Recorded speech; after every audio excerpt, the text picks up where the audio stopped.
I'm doing a 2020 recap of the whole entire year, and it is currently 8:05, December 31st, 2020. So in about a few hours, it's gonna be the new year. And just like that, 2020 is over and 2021 is here. I do want to say that I honestly truly feel that 2021 is just gonna happen, and it's gonna be not the same as 2020, but I don't think a lot's gonna change. It literally is just the day shifting, and it's how our perspective and how we're walking into the new year. That's the biggest thing. I think that's what's going to be different for people. But overall, I feel like I'm going to keep doing me, and there's something that I feel want to start doing and something that I want to stop doing. But yeah, I just feel like that's what's going to happen is 2020 is going to be over, and we're going to welcome in a new year. That's just kind of how things are going to go. Anyway, I'm already rambling, but I have a few things I want to just reflect about going back to the beginning of this year. Like, I'm trying to recall what happened. I think if it wasn't, due to my videos that I was vlogging, updating on Instagram, I probably would not know what was happening in January, February, and March, because the pandemic has taken up so much of my life and shifted so much for me that without documenting any of that stuff, I would have no idea what was going on. So, yeah, I did go back and I did see, and I was reminded that I had a lot of fun. I remember working, for the beginning half of the year. I remember being in my new position, managing the AmeriCorps members. I remember doing Palantines with everyone. I'll have some pictures here, but I remember doing Palantines, and it was so much fun. And yeah, that was the last activity I did with work, and then we left. We were told to do remote work, but yeah, I just remember I had a really wonderful time with work, and I had a lot of fun. I had a lot of people, a lot of energy. I feel like I had so much stuff planned for the year, and then the pandemic happened, and then everything just kind of happened. But yeah, I remember just feeling really connected, really happy. And I also remember that when we moved to remote work, I started realizing how serious things were, because at first I didn't think it was going to be that serious. I didn't think that it was going to happen. A part of me was a little bit excited to go home and not work from the office, but work from home. But then I kind of realized how serious things were happening, and people were dying from COVID-19, and they really were trying to keep us safe. And so I remember just feeling so. It was just so bizarre that we all were told to go home and having to work from home, and it was scary. It was really scary, and it felt like an apocalypse because everything started happening. We had to take care of ourselves. I had to take care of myself. I had to take care of my parents. I had to make sure they got food. I got to make sure they got materials with them. I got to make sure they had things before things ran out, and things were a shit show. It was so many things were happening, and people were, of course, panic mode. I feel like I was definitely one of those people who were panicking too, and just wasn't sure what I wanted to do, if I had things I needed. So I was definitely, I feel like I was panicking over that too. And then a part of me still always felt like I was glad that I wasn't at work. I was glad that I didn't have to be physically present somewhere, and that I was able to find my work at home. Not that it was funny, but I almost just wanted to laugh. I remember just wanting to laugh because I'm like, this situation is so ridiculous. I want to just laugh. I also remember gradually thinking about what our life was going to be like, and I was trying to recall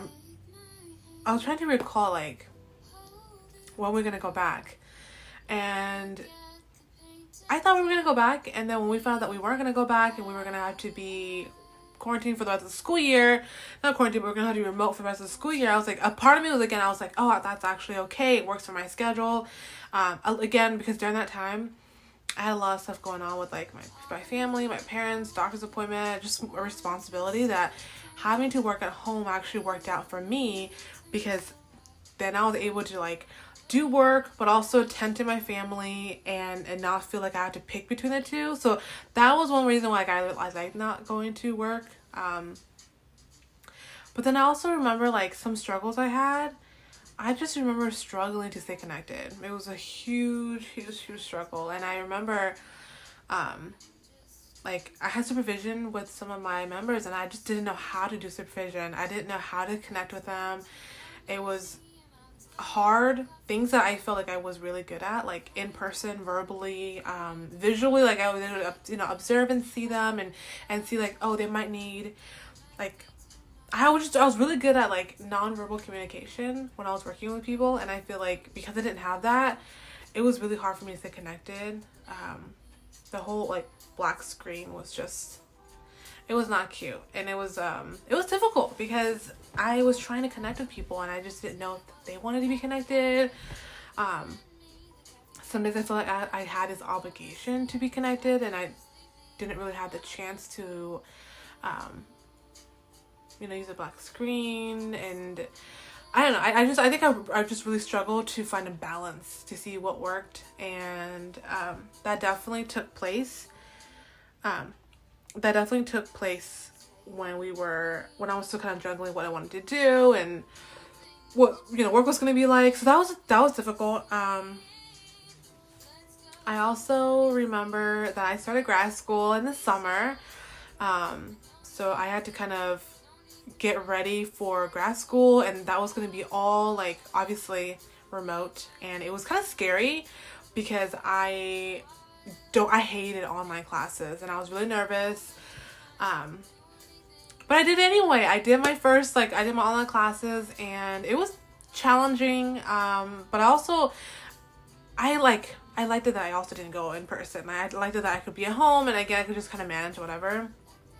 So I would say that overall, like, even though we were, the conditions were bad and things were not improving like we wanted to, I think I definitely benefited being at home, because I benefited from just like being flexible with my schedule, making better use of my time, taking care of myself a little bit more in terms of work-wise. Like, I just feel like that was an added benefit. I was comfortable at home, and even though I definitely had some challenges, like there were days where I just felt like I hated my room. I didn't want to be in my room because I was like work-wise and school-wise, I just didn't want to be there. There were some days where I just hated being online all the time because my head was hurting, and I just want to disconnect from people. I just want to be by myself and do my own things. Like, there were moments that all of those stuff happened this year, obviously, and I was just very grateful that I had some sort of flexibility with my schedule. Like, I remember for work-wise, like, because, of remote work, I could be flexible with my work, and I really, really enjoy the flexibility with my work. And with school too, like, I also really enjoyed that I was able to be flexible with school, and it kind of eased me back into school, even though I hated online. Because it was online, it eased me back very nicely. So I would say, plus, I'm also a homebody, so I don't really like going out unless I have to go on errands or run, like, to do fun stuff. But I like being at home. I like being in the comfort of my space, and I feel like I did that with COVID-19, and for the longest time we were like at home. We didn't leave anywhere. We would just stay at home, do very small trips to the store here and there. But I feel like now lately we've been kind of going to the store pretty often to just run errands, and I don't like it because I hate going out, but I feel like we're doing more frequently now, and obviously the conditions not getting any better. So starting school again, and the possibility of like this school year being all online.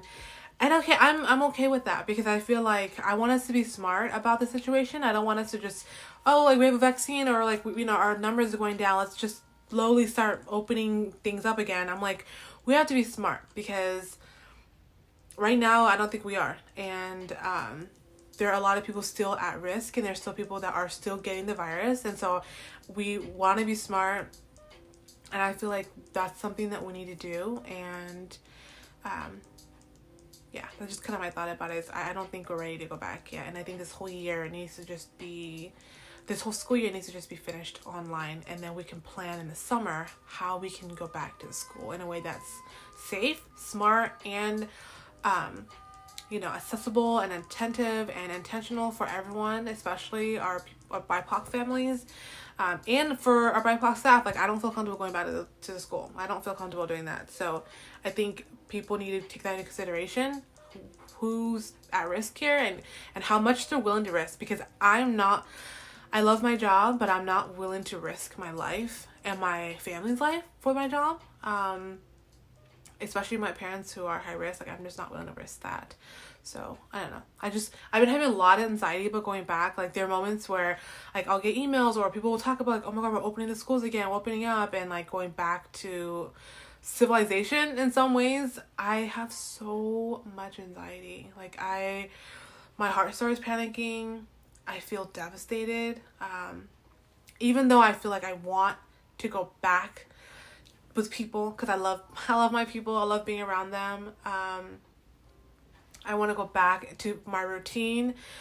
Even though I love all of that, I also feel like I feel so nervous going back. I don't know. It makes me nervous because I feel like I don't know how to speak with people anymore. I don't know how to interact with people. I just feel like my socialization skills have gone downhill. Even though I like talk to people like online all the time for work, I just feel like I don't know how to be around people anymore. I don't. Like, I literally don't. And I have so much anxiety going back and talking to people. I don't even know. So, I'm scared. I don't know. I just feel like I don't know. I mean, I know. I just don't know how else to explain what I'm feeling. I know I can't skip it forever, I can't just never ever go back to work in person or go out with my friends. I just cannot not do that. But I also I want to do it, but I also don't want to do it. Like, I don't know. So I don't know. It's just this feeling I have, and I'm not ready to approach it yet. I'm not mentally ready, and I feel like I need to eventually. I do need to get mentally ready, and this moment I'm not. I very much like the comfort of my home, comfort of my space, comfort of not being around people, because I feel like even though I like being around people, sometimes I don't, and this is my excuse is, well, I am not going to be out there. So I don't know, it's weird, but yeah, I just have a lot of anxiety about going back to normal or back to like civilization. I don't know. It's a weird feeling for me. Yeah. The other thing that I want to touch base on is just kind of this year, like, I would say my routine has been so messed up. Like, everything I was doing from January, February, March, gone out the window. Yeah. And I think it's impacted my emotional health and my physical health and my emotional health, because what I will normally do is I'll wake up, get ready for work, I'll go to work, I'll be active because I'm moving around. I'm either driving somewhere, walking somewhere, not really sitting down. I'll do intermittent fasting, and I want to eat breakfast, I'll just eat lunch, and I'll eat dinner. I'll come back home, and just kind of like that was like my routine for so long, was just kind of doing that. And I liked it because in some ways, in terms of keto wise, it kept me on a system. It kept me thinking, okay, well, I am not going to I'm just going to, eat lunch and then dinner and just kind of whatever. And I was kind of moving around. And I feel like because after COVID and I'm working from home, I'm not as active. I'm just kind of sitting down all the time. If I'm not at my office space or whatnot, I'm like moving to lay on my bed or sitting somewhere, reading, watching stuff. I'm just not moving it around as much anymore. And I definitely noticed that. I also noticed that like I was eating breakfast again. So I didn't do intermittent fasting anymore because I was home and I woke up early to get ready for work, and I was like, okay, well, I could just eat breakfast now, because in the past I was like, I have time now, so why don't I just eat breakfast? And I feel like that's definitely not that like I don't need to eat breakfast, because I could eat breakfast. I don't have to eat breakfast, like whatnot, but I feel like not eating breakfast helped me like maintain my weight and my, you know, control wise. But I feel like because I'm eating breakfast now, I'm eating 3 meals a day, that's been challenging, and I've been trying so hard to not do that. And I think I wake up late enough to just go straight for lunch anyway, so I'm really trying to get back on track. I always say that for the summer, like this whole year after basically starting in March, my keto journey, my keto lifestyle has been dramatically different. In some ways I'm very disappointed in myself about like where I'm going right now and where I am. I think during COVID, like I definitely incorporated more carbs back in my life. I was snacking a lot more, like those days where I'm just like walking around bored and I'm just grabbing something to eat. So I was like snacking throughout the day, and that meant I was eating more, like just again snacking when I didn't need to. Like I was just bored and I'm like, great, I'm gonna just take a snack out of this. So I was doing a little bit more of that, and that was not good. I ate a lot more protein, and again, not having a lot of greens, that also not good too, because you want to balance out. I also like wasn't cooking my meals anymore. Like I really wasn't meal prepping. I'll just eat whatever that was there. For the good chunk of like the first few months of like COVID, or like I don't even know how to call that, like being at home. I'll just say that. First 2 months of being home, we were just like Ubering eat like all the food. Like we didn't want to go, we didn't really feel the need to cook or anything. We just wanted to Uber eat, and that also was not good for my health as well. Even though I did do keto Uber Eats, like it was still difficult. Like it really was difficult, and I feel like I'm just disappointed. Especially adding a little bit more carbs back in my life. Like I was eating some noodles, I was eating bread, and I was not eating rice though, for sure. I was like, rice was still something that I was like not gonna touch. I was eating potatoes, especially bread, but yeah, I was just like incorporating that back in my life, and I started noticing changes in my body. Like I obviously was gaining a little bit more weight back. I was feeling tired the other day.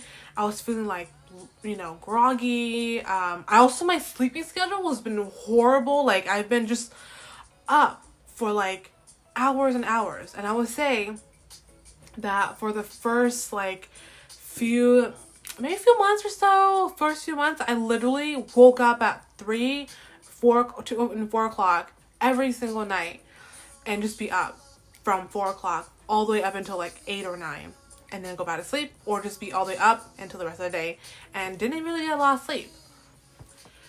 And I didn't like that. I don't know what was going on. Like I just could not sleep, and I was also okay with it though. Like that was a bizarre thing, was that I will wake up early and just be up at 4 and just be like on YouTube, on Twitter, and just be glad that I was like back online. I was like tap into what was going on again, and I'll just be up all the way up until, you know, like I said, 9 or so, and then we'll be up around, you know, stuff, and we'll just be up. And even now, like my sleep schedule is so messed up. Like right now I am going to sleep at like 1, 3, sometimes 4. Like I'll be up all the way till then. I'll go to sleep. I'll be up at like 6, so I have like 2 hours of sleep. I'll better sleep a little bit. I'll be up again. Sometimes I'll go to sleep at like 2, and I'll wake up around like 6 or 5, and just be up all the way until it's time to get up, cook lunch, do my day. This whole cycle all over and over again. So my sleep schedule has been a complete mess. Even if I have work that day, like even if I have work, I will still go to sleep around like 2 to 3, wake up at like 8, and then like do my job, and then like the whole thing again. Even with school. And for me, like I think there was one point where I liked being up early. I liked being up early, not having anybody up, just being me in my own space, not having any responsibility, just the fact that I was up and I had no one to talk to me about what I need to do. Like, I didn't have my mom up telling me, get this, my sister telling me to do this, work people saying, do this email, like nothing. It was just solely me up early and laying in bed. And I like that. I think that was like, because I like it so much, I kept doing it. I think that's why, like, for the past several weeks or even months now, like, I keep waking up at 4.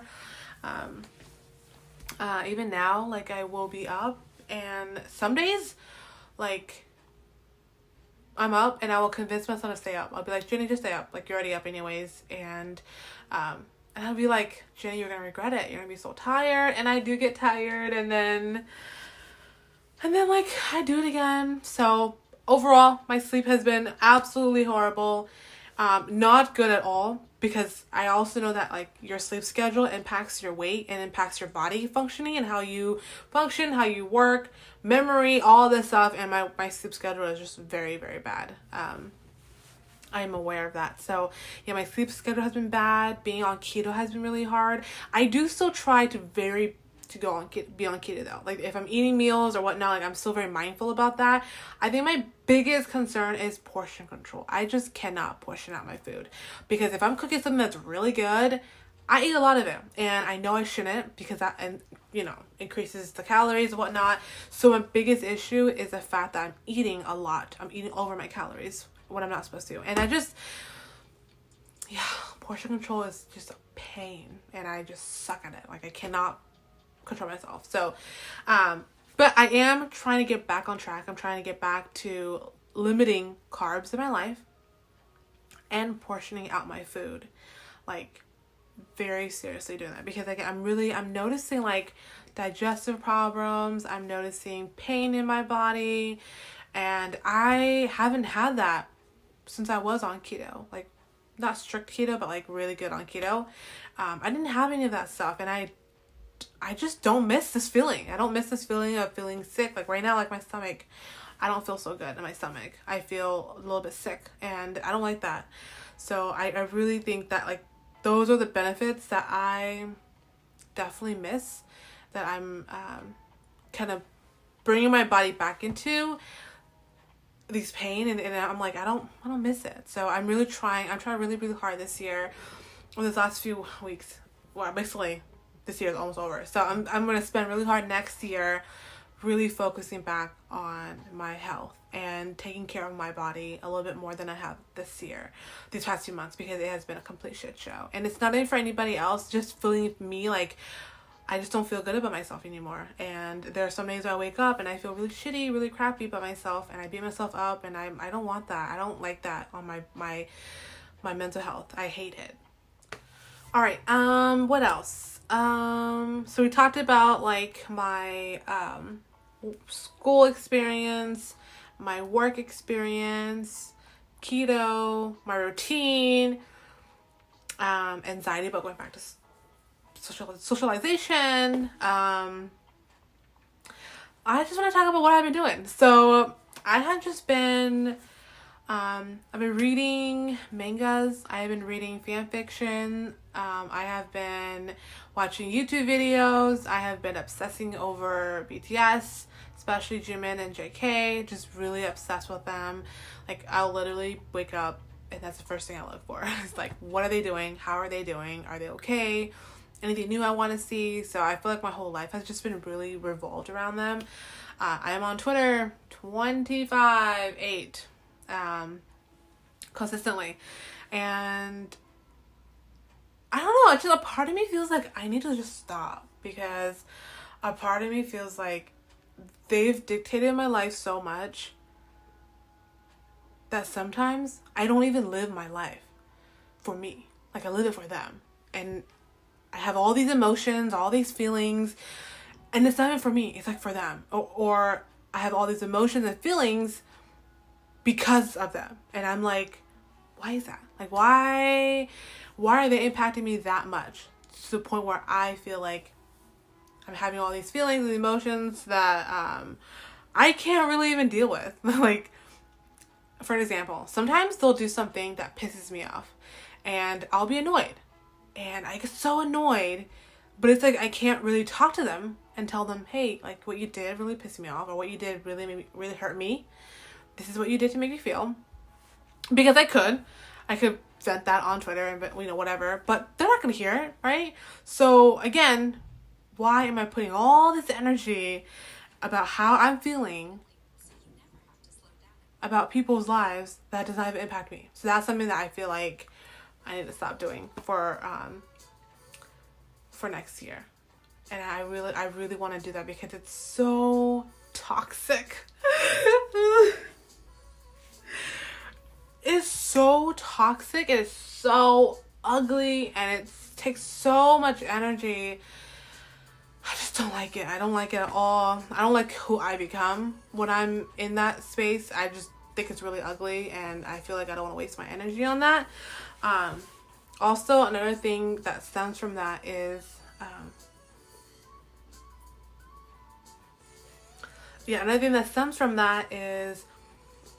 my sisters.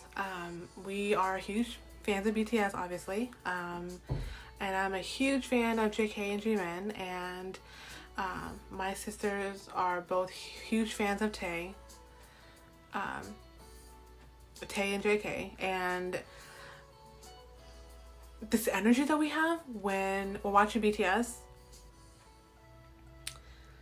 sometimes I feel like it's not even about BTS anymore. It's about who our biases and who we like together, and I feel like it's come to this point where I can't really watch BTS with them anymore without feeling that way. And it sucks, obviously, because they're like my armies. They're like right next to me and everything.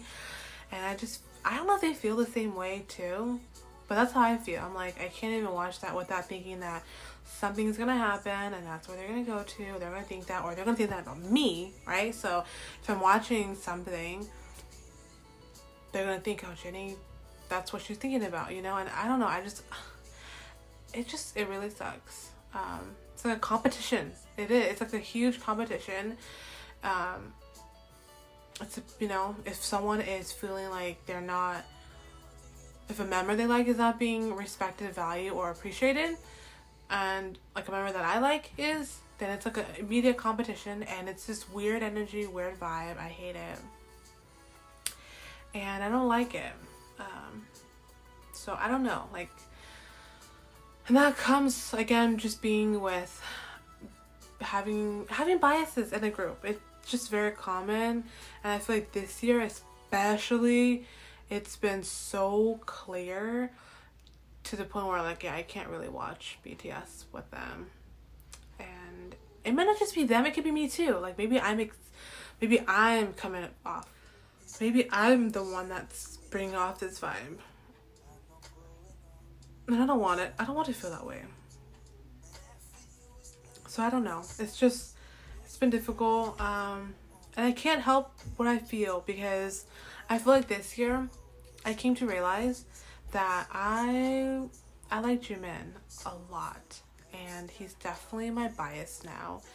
JK was my first bias, and V was, but before this year, JK was my bias, and then Jimin was a bias wrecker. But now I've just come to realize that I'm just so much more affected by Jimin, and the things that he does really impacts and affects me more than JK. And I was wondering why, and I just feel like I'm just able to just connect with Jimin a little bit more, who he is, and I just see him in a different light, and I think he's just precious, and I just want him to be happy, and I want him to be well. And not that I don't think that way about JK, because I do, he's adorable, and he's hilarious, and I love him too. But I just realized that I was more affected by Jimin than JK, and more so than JK. And so I think because I realized that I was more affected by Jimin, more connected to him, that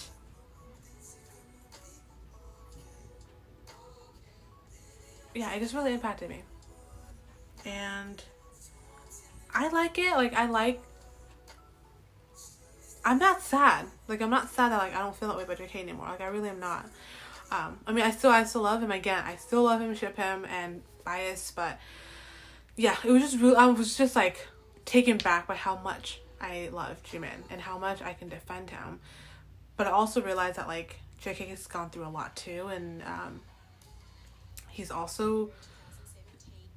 just trying to be his best self, and he's trying to shine, and he also knows that he's trying to work out who he is. I get that. So I really, he can do him, and same thing with Jimin as well. Like, they both are trying to find who they are individually, and I want to respect that. And I also have to realize that they're just people in my lives. They're not people that, like, I'm not gonna let them dictate my life. So that's something that I want to think about for next year, is not have them dictate my life too much, because it's gonna make me, it's just not worth the energy. That's what I'm gonna say. It's just not worth the energy.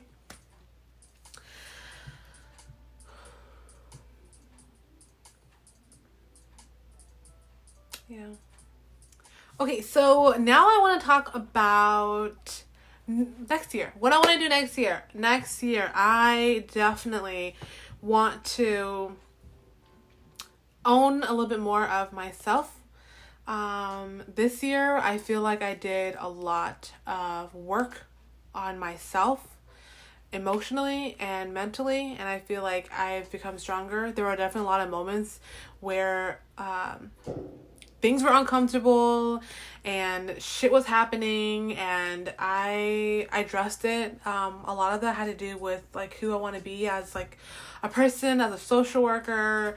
There was a lot of, like, racial stuff that happened this year, and I was just like, I'm gonna fight it, and I'm going to step up. And I did a few of that, so I feel really proud of myself. I definitely still want to work on that next year, because I feel like it's really important to me, and I have a lot of people looking up to me, and also it just doesn't sit well with me. So if it doesn't sit well with me, I need to do something about it. So that's something that I want to continue doing next year. I also want to just continue, like, loving people and gifting people. Like, I mentioned this like a few vlogs back, but I really, really, really want to be more spontaneous and appreciation of others and expressing how I feel, because I think it's absolutely wonderful feeling to do that, and it just makes me feel really nice. So I think I'm gonna do that more often, and just be present, showing up for people, and sending love. Like, that's what I really want to do, and just let people know that I'm thinking about them. I want to do more of that, because I want to, I want to be that person. I want to be that person that shows that they care. And sometimes, I guess this year I was kind of thinking of, like, there's so much stuff that I learned this year, and I was like trying to incorporate it in my life. But one of them was, like, kind of asking, like, well, how do you show that you care about people, and how does that look for you? Like, how does it feel like? What does it look like? And I don't know. I was thinking about it, and I'm like, like, how do I show people that I care about them? Or how do I show people that I'm thinking about them, or that they mean a lot to me, or that I love them? Like, how do I show that? And I was really thinking about it, and I'm like, I don't really think I do a good job at showing that. I think I do, but maybe I don't. And so I think I want to show it to them more by either saying it, or giving something, or just letting them know that I'm thinking about them. So that's something that I want to do a little bit more next year. Yeah, that's definitely what I want to do. So there are just some things that, like, I want to do. And of course, there's definitely going to be more things that happen this year. I think it's so bizarre that sometimes, it's like totally off topic, but sometimes I literally think about how I'm getting older. Like, I'm 28 this year, and I'm going to be 29 next year. I'm going to be in my 30s, and I'm not a little kid anymore. Like, that scares me, and I'm afraid of getting older, because sometimes I wake up and I think, is this really my life? Like, one day, am I going to get old? Like, I am going to get old, How long am I going to live? And am I going to have kids? Am I gonna be with somebody? Like, where am I gonna live? You know? What job am I gonna have? Like, who's gonna hurt me? Who's gonna love me? Who will still be around me? Like, I think about that, and I think, like my life right now, I'm like, do I like how I'm living my life right now? I don't know. I think about that a lot, and it scares me because it's the future, and I don't know what my future is going to look like, and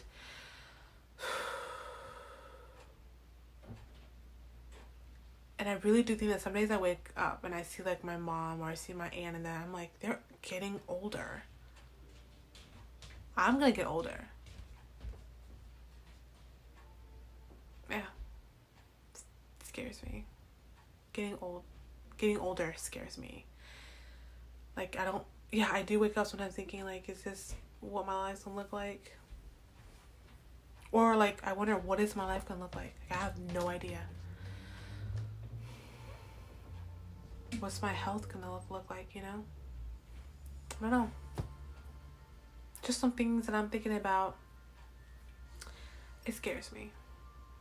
The last thing I want to talk about is just my relationships with my family, my sisters. So I feel like this year,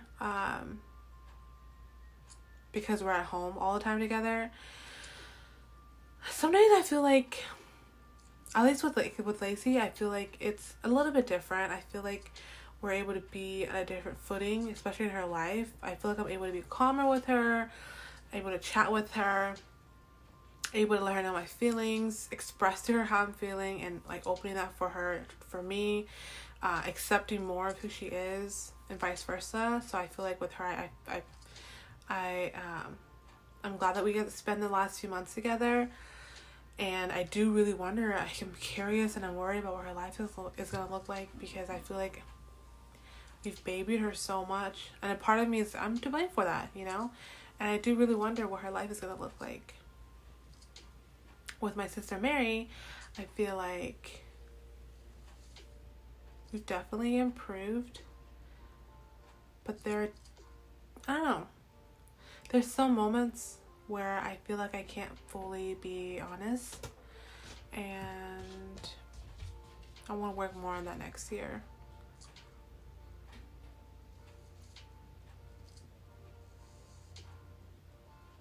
But I am glad that like we're still close, and that's a really big thing. That's really big for me. For my brother, I don't really know. I feel like this year has been the same. Like every year, I hope for something different.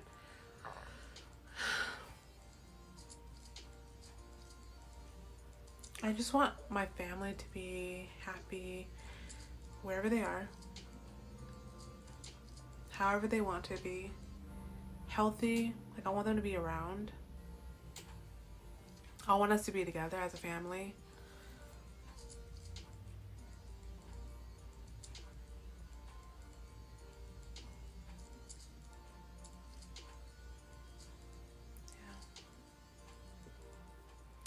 Just to recap everything, 2020 has flown by, like, really quickly, everywhere, all over the place, everywhere. And definitely moments where it was challenging, it was, scary, but also a blessing in the disguise, I would say, because there are definitely some parts of my life where I learned about myself, where I gained a little bit of myself back, and I didn't think I didn't think I was missing anything. So that was something that's really nice. But I also acknowledge that it's been super challenging for a lot of people, and a lot of people lost a lot of lives. A lot of people lost a lot of things that they cared about. And I think just personally for me, something that some people lost, I gained, and vice versa. Some things that I gained, people lost. I lost something that people gained. So, it's all that. And also, everybody's going through things differently. And this year was definitely a bizarre year. Like, it's gonna go down in history. It is. And it just made me realize how much I take things for granted, and how much things could change in an instant. And I want more beauty in the world. I want more happiness in the world, and I want to create more peace in the world. And I think it takes one person to do that, to impact a lot of people's lives. And then the more that happens, the more people are going to be happy. So we have a lot of work to do. I have a lot of work to do. And this year was totally unexpected. Everything, just things that were happening that we didn't think that were happened. We had a pandemic. We had bad air quality for a few months. That was scary. That was like on top of pandemic. Like that was even scarier because we just weren't able to leave. Our house was just wasn't safe. Like I couldn't breathe in my own house. A lot of this stuff happened. So that was also really interesting. A lot of lives were lost. We lost a lot of lives, not just to COVID, but to racism, to police brutality. A lot of people were murdered, and that needs to stop, That needs to really, really stop. So I think this year, if anything, it's just given us a lot of accountability, a lot of awareness that we need to have, because we can't go back to the way that things were. And sometimes relationships can't be the same again too. So it touched up on a lot of things. And I think, one thing I did kind of lose was some relationship to people that I really cared about. Not that it's gone, but it just feels different. It feels different, and I don't really know. Part of it makes me sad. So there's a lot of things I need to amend. There's a lot of things I need to do in terms of health-wise, life-wise, career-wise. Just so much happening. And again, that constant fear of growing up. What is life going to look like after this? I just don't know. And it's been a wild year. And I will always remember 2020. Even though days blur together, I will always remember it because it was such a bizarre point of my life. And definitely challenging, but also a blessing in disguise, as I said earlier. And I hope everyone is coping the way that they can, and we're able to take away some things from the pandemic. Just some things that came up. I really hope it wasn't so difficult for you. I hope that you were able to find some happiness, some joy in your life during these past 12 months. And just know that 2021 it's going to be however you want it to be. So you control that. Because regardless of everything that happened, even with the pandemic, all the shit that happened, you can still control how you want to respond to it. And that's what I really am taking away from 2021 is I'm going to control how I want to handle things, how I want to respond to something. And I'm going to be owning that. And that's all that I can control. When around the world, I can't control things, I can't control the unexpected. So I will control how I'm feeling.